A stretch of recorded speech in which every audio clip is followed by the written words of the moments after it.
All right, trade talks between the U.S. and Canada collapsing overnight.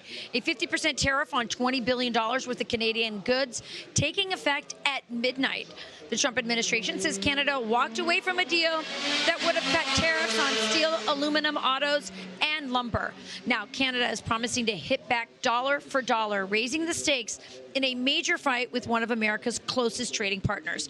Here to tell us more is U.S. Trade Representative Ambassador Jamieson Greer. Ambassador, thanks for joining us. This is kind of big news. So what do you expect to happen from here? Do you think trade talks will get back on track, or will there be a pause here for a while? It's hard to say. We don't have new talks planned with the Canadians. We're moving forward with measures that respond to Canadian retaliation. Remember, as President Trump has introduced a trade policy to reshore American production and protect American jobs, two countries have retaliated against the United States, the People's Republic of China and Canada. And Canada does a lot of business with China.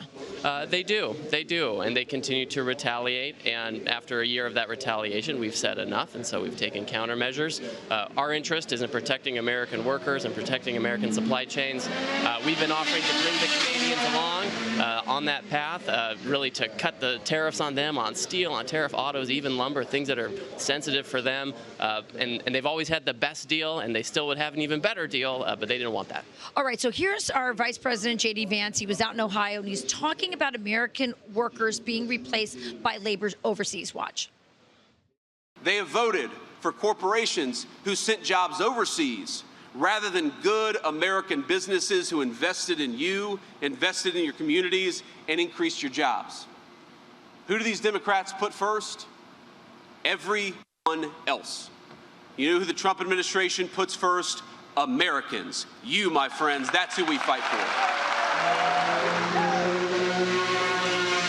Also, here's, Ambassador, here's a Truth Social post by President Trump. He says for the next 90 days, the United States will allow up to 300,000 metric tons of ground beef to be imported with no out-of-quota tariff. We have a commitment that this beef will be sold at 25% below current market prices. So you can see here in this infographic that we have here the ground beef and roast beef or beef roast prices and how they've increased. So a lot of people saying, look, you're just doing this because, you know, you're ahead of the midterms. You want to start to, you know, bring prices down. And not every Republican has been on board with this. Senator Tim Sheehy from Montana, who represents a lot of ranchers, says this will hurt his ranchers and his constituents. What's your response to Senator Sheehy on this? Well, first of all, Senator Sheehy's a stand-up guy, really part of the team. We know his constituency is ranchers, and so he's standing up. What I will say is under President Biden, the price of beef skyrocketed. Finally, we've stabilized it a little bit. The price of beef came down a little bit last month, which is great.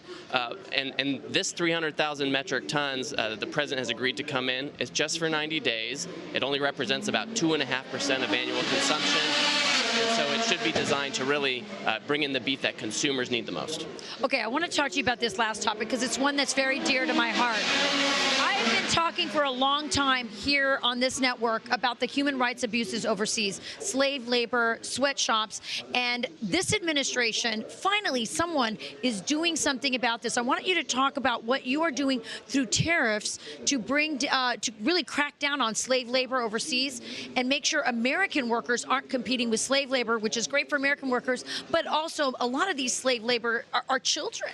That's right. So the Republican Party's always been the party of freedom since Abraham Lincoln freed the slaves. And so President Trump, since his first term and now, his trade policies have also prevented the import of goods into the United States made with slave labor or forced labor overseas. We have really strong laws in America that do that.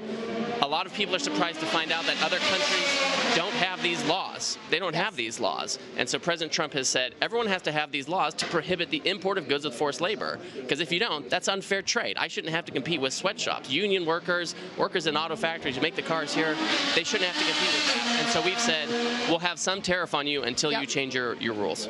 It's unfair and it's also immoral. And so kudos to your administration and to your work for raising the bar for all labor. We should not have slave labor and children should not be working. Thank you, Ambassador Greer. Boy, it's loud over here. You're seeing these cars right behind us.